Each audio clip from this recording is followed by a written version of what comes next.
Should the UK have migration or have these asylum programs with cultures that are not really compatible with Western values?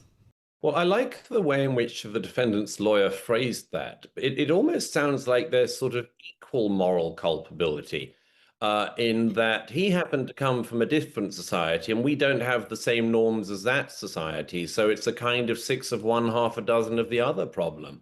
The British public didn't ask for people like this to be in their country. We didn't ask to have sometimes more than 1,000 people coming illegally by boat each day. But we didn't ask for that. And we didn't ask for the importing of people from cultures where women are regarded as chattel. And for this to be the defense, I mean, I have seen this before and have seen cases like this before. There was a case I wrote about in my book, The Strange Death of Europe, almost 10 years ago, where a man from Eritrea gave an interview in which he said, well, where I'm from, you can just grab a woman off the street and rape her.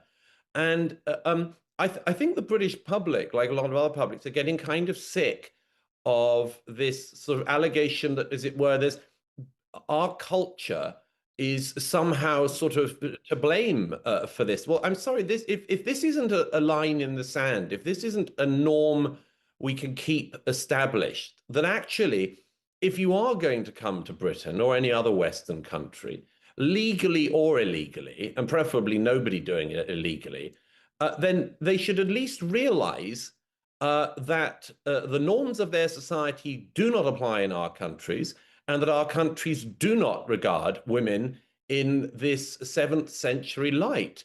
And it's really appalling. And you mentioned, Rita, that a crucial fact there about the footage.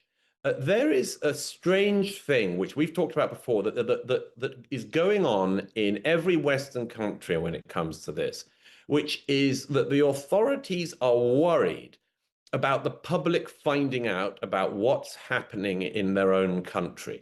And so the authorities, including the police, effectively behave as a mediating body. We can't release this footage, or we can't release it in full, otherwise people will become angry. Well, first of all, we have the right to know what's happening in our countries.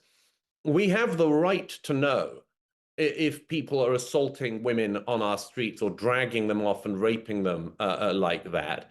And we'll come to our own conclusions about that. We're adults and we have the right to respond to that, including with absolute disgust and opprobrium. But this endless idea, I think the authorities think something like they sort of keep a lid on it. If the problem is going on, you put a lid on it, and you try to make sure that the public know as little about the problem as possible. Otherwise, the public will be unpredictable. I think this is way past time as a tactic from the authorities, way past time. The public want to know what's happening. And, you just think back to the extraordinary wordplay we've had in the last 25 years in Britain. Remember that it's taken all these decades to talk about the Pakistani, mainly grooming gangs in the north of England. But just consider, years, not only was that information covered over, much like in these recent cases, but we get these euphemisms, grooming, which is a nasty term. It's definitely a term. It's not nice.